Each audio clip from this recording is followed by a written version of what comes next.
Yes. Na-hire ako bilang security consultant sa Ako Bicol Party List or AKB kay Congressman Saldico. Mhm. At nasimula ng duty ko kay Congressman Saldico.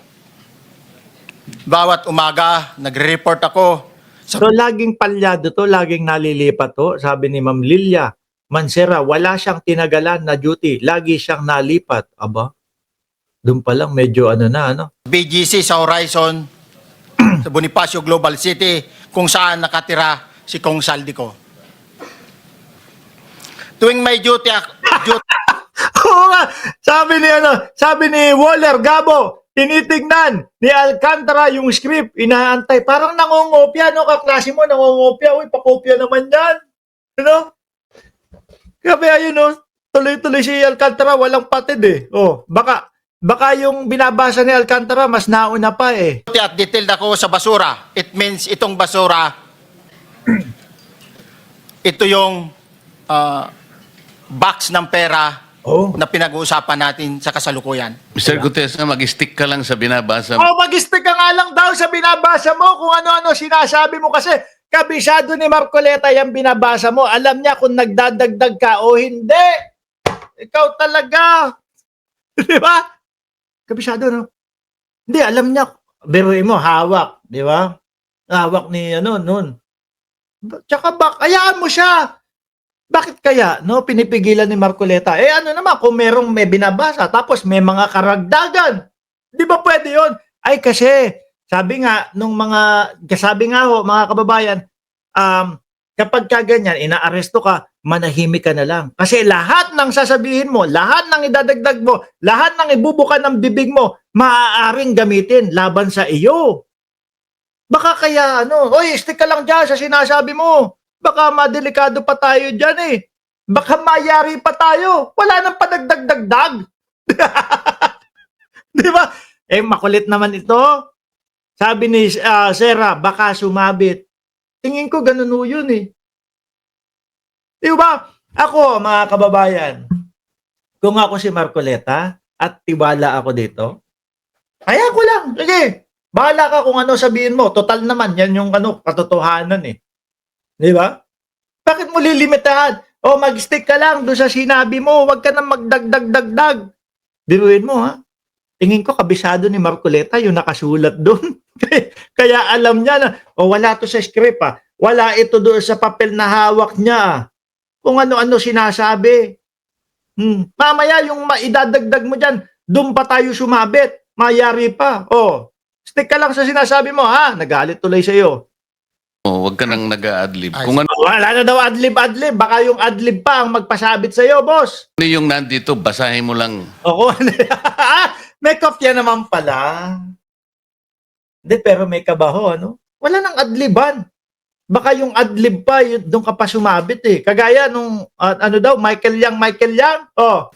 Yes, Your Honor. Oh. Tuwing may duty, detail ako. May kopya naman pala si Marcoleta, in fairness, mga kababayan. Kala ko kabisado ni Marcoleta eh. Oh. Sa basura, pumupunta kami sa 28 Ladybug Corner, Dragonfly, Valle Verde 6, Pasig City. Tagabuhat lang ako ng malita ng basura. Ang ibig sabihin ng basura ay malita na may lamang pera. Oh, malita pala yun. May dalang pera daw, mga kababayan. Biruin na, ito ha. Babanggitin, ilang maleta, gaano kadami, yung babanggitin niya, mga bossing. Oh. Ang bawat malita ay may lamang humigit kumulang 48 million pesos. 48 million. May maleta kasi kami dito. Nakahawak na ako ng 1 milyon doon sa kapitbahay namin. Hindi ho sa akin ha. Sa kapitbahay namin. Mga ganyan. Lalo na kapag pagka yung tagi 1,000, mga bago, ganyan ho yan. 100, mga 10. Ganyan no. So, ganyan kalaki, ganyan kakapal yung maleta. Isang linya, ganyan kahaba yung pera, 2, 3, 4. Mga 48 to 50 milyones nga ho, mga kababayan. Posible.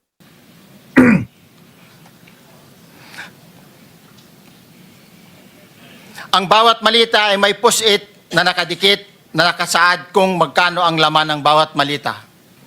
May post-it. Yung dinidikit to, yung ibabaw lang, yung may pandikit. Tapos may ano, okay.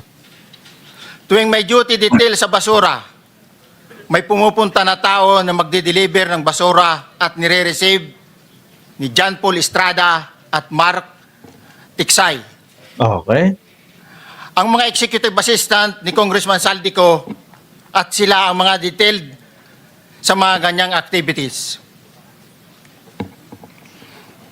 Ang mga nangyayari kapag duty kami sa basura, kalimitang dinadala sa bahay ni Congressman Saldico sa Valle Verde 6 at tinatanggap naman ni Mark at ni Paul. Okay. 48 million kay Gutesa, 50 million kay Bryce Hernandez naman daw. Pero ilan? 46 yata na maleta itong mga kababayan eh. Pagkatapos naming may baba ang nasabing basura, ipinapasok sa bahay ni Congressman Saldico sa Valle Verde 6 at binibilang ni Mark at ni Paul. Alam ko na ang laman ng maleta ay pera sapagkat nakita ko si Paul na binuksan ang maleta at Okay. inilabas ang laman para bilangin. Mukhang matagal-tagal na bilangan yun. Siguro, kung 48 million kada isang maleta, tapos 46, aabutin kayo ng gabi doon. Tingin ka, boss? Ano? Unless kung ang bilangan lang, tiwalaan na lang. Turo-turo na lang. 1, 2, 3, 4, 5, 6, 7, 8. Pero matagal yun. Ano? 48, tapos 46 na maleta sa dami nun. Ang isang ehemplo na nagdala ng pera ay si Congressman Eric Yap ng AXIS Party List. Nako, eto, AXIS Party List. Alam ko, di ba, AXIS sa mga tulpo din. Mamaya, papakita natin ito. Mga nabanggit. Nancy Binay, Senator Chis Escudero, at Eric Yap, mga kababayan. At sino pa ba? Yung yun sila. Si Chis, si Binay, si Eric, si Bong Revilla, si Jinggoy Estrada, at si Bus Jewel. 46 na malita ang dala At 46 na malita daw ho, mga kababayan, yung dala ha. niya sa bahay ni Congressman Saldico sa Valle. Kaya kung sakali na magbibilang, pagbukas, dami nun. Kung iisa-isahin, kung dangkalan lang, mabilis. Pero kung iisa-isahin, sisiguraduhin na talagang matagalo yun. Verde 6. Pagkatapos mabilang, isinakay namin sa mga sakyan patungo sa Horizon Residence sa Taguig Okay. at dumiretso kami sa basement upang may baba ang nasabing basura. Ayun na. Bago ang Nakinig naman no, mga kababayan, wala nang palabok, wala nang kung ano-ano. Doon na lang daw ho sa yun na lang kung ano na lang yung binabasa. Galit ho kasi si Marcoleta. Wala na daw adlib. No, baka daw sa adlib pa mayari. 'Di ba, Chi? Oh. bago ibaba ang nasabing basura, ito Merong napuputol sa binabasa mo. Ikaw na lang kaya magbasa, Marcoleta. Oh. Para sigurado, malinis. Sigurado, pines. May nagagalit. Nagagalit, oh. Meron daw napuputol. Siguro sabi ni DE, oh. Naku, hindi binasa yung kapiranggot na gano'n, no? Ano bagay? Banat!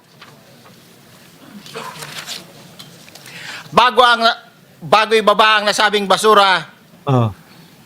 ito Merong Kasi kung iisipin ho natin, yan, sabi ni asan ba yun? Si Jenny Ramos, nakamag-anak ko yata. Di isang truck na yun, kung 46 na maleta, correct ko. No? Kung sakali naman, kagaya ng sasakyan ko, siguro yung 4 na regular, yung maleta, kung likod lang ang paglalagyan, 4 ang kayang ilagay. Di ba? 4 ang kayang ilagay. Ibig sabihin, 10, 11, 12 sasakyan, if ever, mga bossing. Yung magkakasunod, 12 sasakyan. Yeah. napuputol sa binabasa mo eh. Oh. Huwag kang magmadali. Huwag kang magmadali. Nilelecture na. Ikaw magmadali. Kabisado ni Marcoleta. Alam niya lahat yan. O ayun, binabasa nga di ba? Naputol na. Ulitin mo yung paragraph 20. Wala na akong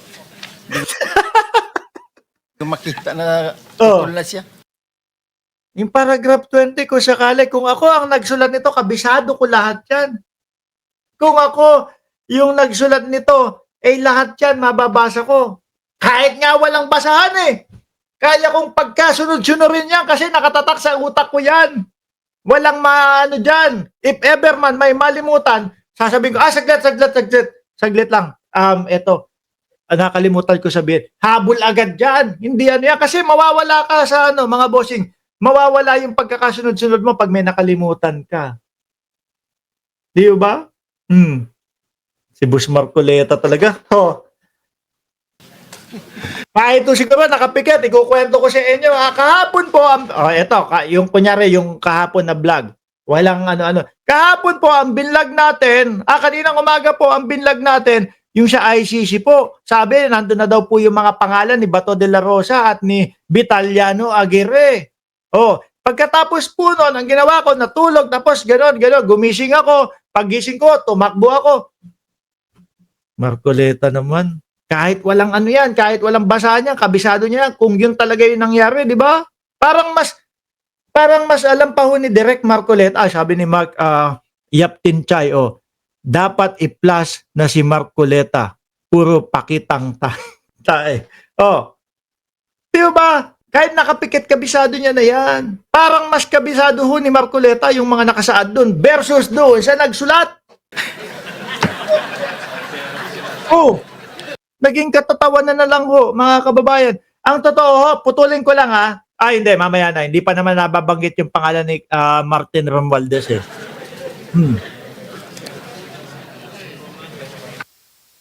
Ano nangyari? Pagla-lecture, pupuntahan ni Marcoleta.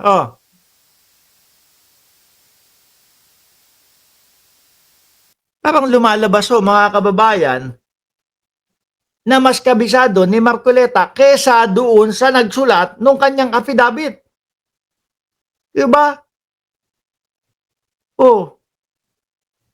Boss, halata Halata, boss, no? Nung sabi ni Merck, nung inexplain niya yung basura na wala sa script, nasa box yung basura. Sa script, nasa maleta na nga daw. Oo nga, huli din dun.